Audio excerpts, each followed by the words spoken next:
শাইতানির রাজিম বিসমিল্লাহির রহমানির রহিম। সম্মানিত ভিউয়ার্স, আজ আমরা অত্যন্ত গুরুত্বপূর্ণ একটি বিষয় নিয়ে কথা বলবো। সেটি হচ্ছে অর্থনৈতিক সংকট। বর্তমানে অর্থনৈতিক সংকট এবং দুর্ভিক্ষ থেকে বাঁচার উপায়। সারা পৃথিবীতে বর্তমানে একটা অর্থনৈতিক যে সংকট দেখা যাচ্ছে, বিশেষ করে অনুন্নতশীল দেশসহ বাংলাদেশ সহ পৃথিবীর বিভিন্ন কান্ট্রিতে অর্থনৈতিক সংকট এবং মূল্যস্ফীতি চলছে। এমতো অবস্থা থেকে আমরা উত্তরণের পথে। আপনারা জানেন যে ইতিমধ্যে আমাদের বাংলাদেশে ফেব্রুয়ারি 12 তারিখে জাতীয় নির্বাচন হয়েছে। নির্বাচনের পর থেকে নিয়ে এই পর্যন্ত আমরা যদি একটু অ্যানালাইসিস করে দেখি, আপনারা একটু গবেষণা করে দেখি যে দৃশ্যত আমাদের দেশে এই নতুন সরকার আসার পরে তেমন কোনো উন্নয়নের ধারা বা উন্নয়ন কাজ নিয়ে সংসদে তেমন কোনো আলোচনা নেই। আমরা সংসদের বিষয়ে যদি একটু আলোচনা করতে যাই, সংসদে আজকে যে বিষয়গুলো নিয়ে আলোচনা হচ্ছে সেখানে তর্কাতর্কের বিষয়গুলোকে খুবই প্রাধান্য দেওয়া হচ্ছে। মানে একজন আরেকজনকে কথার মারপিটে কিভাবে পরাজিত করা যায় সেই বিষয়গুলোকে যখন এটা একটা সেখানে সংসদটা হয়েছে মোটামুটি একটা আপনার টক শো বা বিতর্ক অনুষ্ঠান বলা চলে বা ডেবিট বলা চলে। তো আমাদের অর্থনৈতিক সংকটগুলোকে নিরসনের জন্য জাতীয় পর্যায়ে বিশেষ করে বর্তমানে বিদ্যুতের যে অবস্থা, বিদ্যুৎ যে ঘাটতিগুলো রয়েছে, রূপপুরে পারমাণবিক বিদ্যুৎ কেন্দ্র স্থাপন প্রায় 70 বছর পরে এটাকে নতুন করে চালু করার যে উদ্যোগ নেওয়া হয়েছে। তো এই সমস্ত উদ্বেগজনক জিনিসগুলা বা দেশের রাষ্ট্রীয় যে সমস্ত সম্পদ রয়েছে, বিশেষ করে গ্যাস, বিদ্যুৎ, তেল, এই বিষয়গুলোর প্রতি যদি সরকার নজর না দেয়, সাধারণ পাবলিক এই যে সামনে কোরবানি ঈদ আসতেছে, এই কোরবানি ঈদের মধ্যে দেখবেন এক ধরনের কালোবাজারি যারা রয়েছেন তারা মানুষকে জিম্মি করে তাদের বাজারগুলোকে বা মশলাপাতের দাম, গরুর দাম, বিভিন্ন ধরনের জিনিসপত্রের দামগুলোকে তারা বাড়িয়ে দেয়। তো এই যে অর্থনৈতিক মন্দা, বেকারত্ব, বাংলাদেশের মতো একটি জায়গা যেখানে ভূমি পুরা বাংলাদেশ ডিপেন্ডেন্ট হচ্ছে কৃষি সম্পদের ওপর। আপনি হাওর অঞ্চলের অবস্থাগুলো দেখেন, বর্তমানে সিলেট, সুনামগঞ্জ এই অঞ্চলগুলোর মধ্যে ধান কাটতে পারেনি তারা। কৃষক পাহাড় থেকে নেমে আসা ঢলে হঠাৎ করেই সমস্ত ধানগুলো সেখানে ডুবে যাচ্ছে। কৃষক তাদের এই পরিশ্রমের অনেক কষ্ট করে, অনেক পরিশ্রম করে 3 মাস 4 মাস পরিশ্রম করে যে ধানগুলো তারা ঘরে ওঠাতে চেয়েছিল সেগুলো তারা বন্যার জলে ভাসিয়ে দিচ্ছে। এই যে আমাদের এই যোগাযোগ ব্যবস্থাপনা এবং বাংলাদেশের গ্রামীণ অঞ্চলগুলোকে যদি উন্নত করা না যায় এবং অর্থনৈতিক মন্দাকে যদি কাটানো যায়, এই সরকারের ব্যাপারে অনেক কথা আসবে, এটাই স্বাভাবিক।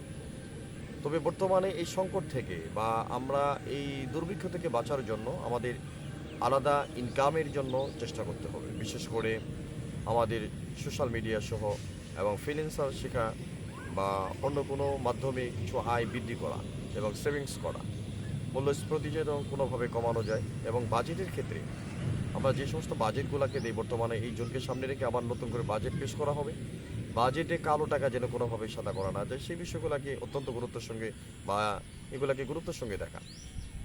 যদি যুবকদেরকে নিয়ে এবং বেকার যারা রয়েছে তাদেরকে নিয়ে যদি কাজ করার মতো যদি কোনো উদ্যোগ গ্রহণ করা না হয়, তাহলে বাংলাদেশের জন্য আরও ভয়াবহ হবে। বিশেষ করে কিশোর গ্যাং যারা রয়েছে, বর্তমানে দেখতে পাচ্ছেন বিভিন্ন এলাকায় বিভিন্ন জায়গায় কিশোর গ্যাং তারা বিভিন্ন ধরনের অঘটন ঘটিয়ে যাচ্ছে। এই অবস্থা থেকে পরিত্রাণের জন্য প্রশাসন সহ আইন শৃঙ্খলা বাহিনী যদি তারা উদ্যোগ গ্রহণ না করে, এতে বিষয়গুলো আরও পরিস্থিতি জটিল হবে। এই জন্য অর্থনৈতিক মন্দা থেকে বাঁচার জন্য বাংলাদেশ সরকার সহ পৃথিবীর যে সমস্ত দরিদ্র কান্ট্রি রয়েছে তাদেরকে অবশ্যই উদ্যোগ গ্রহণ করতে হবে।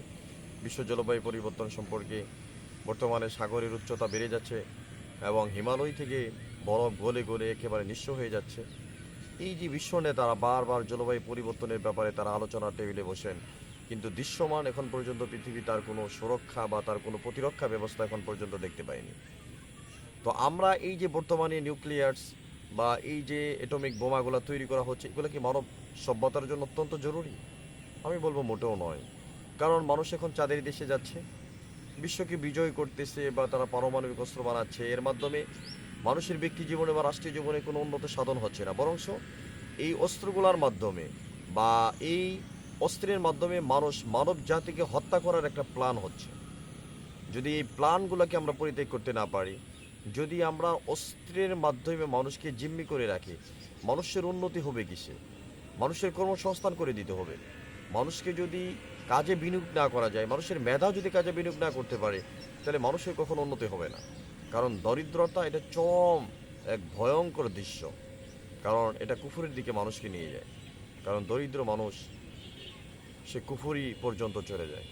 এই জন্য আমাদের এই যাদের দেশে যাওয়া, এই যে কিছুদিন আগে, আজ থেকে 53 বছর আগে তাদের দেশে মানুষ গিয়েছিল, আবার নতুন করে কয়েকদিন আগে আবার তাদের দেশে মানুষ গেল। এই যে যাদের দেশে যাওয়ার পরে আমাদের যেখানে যে খরচ, এই যে নাস্তা থেকে পাঠাচ্ছে, এগুলো পৃথিবীর কত আদম সন্তান রয়েছে, কত মানুষ রয়েছে যারা অনাহারে অর্ধ অনাহারে মাটির নিচে ঘুমাচ্ছে, বিভিন্ন ডাস্টবিনের সাথে খাবার খাচ্ছে, কুকুরের সঙ্গে খাবার খাচ্ছে, বিধবা মানুষ যাদের কোনো খাবার নেই, বাসস্থান নেই, কর্মসংস্থান নেই। এই সমস্ত মানুষের জন্য, পথশিশুর জন্য যদি আমরা কাজ করতে না পারি, দেশের জন্য, দেশের জন্য আমরা যদি কাজ করতে না পারি, মানে আমাদের যদি এই স্পেসটা যদি তৈরি করা না যায়, তাহলে ভবিষ্যতে আমাদের জন্য, বিশেষ করে বাংলাদেশে যদি কর্মসংস্থান তৈরি করা না হয়, এই বেকার যুবক যারা রয়েছে তাদের জন্য যদি কর্মসংস্থান তৈরি করা না হয়, তাহলে এটা আমাদের জন্য ভয়াবহ অবস্থা তৈরি হবে, বিশেষ করে কিশোর গ্যাংয়ের জন্য। তো এই মুহূর্তে আমাদের সংসদে যে বিষয়গুলো নিয়ে আলোচনা হচ্ছে, সেই বিষয়গুলো আমি মনে করি অপ্রাসঙ্গিক। কারণ এখানে দৃশ্যত কোনো কাজের কথা একটাও হচ্ছে না, সবগুলো পাল্টাপাল্টি শুধু। এখানে যে আলোচনা হচ্ছে 52 নিয়ে, 24 নিয়ে, 71 নিয়ে। কেন এছাড়া এর বাইরে যদি আমরা বের হয়ে না আসতে পারি, তাহলে আমাদের এই প্রজন্মকে নিয়ে, এই জাতিকে নিয়ে ভাববে কে? এখানে কোটি কোটি মানুষ, লক্ষ লক্ষ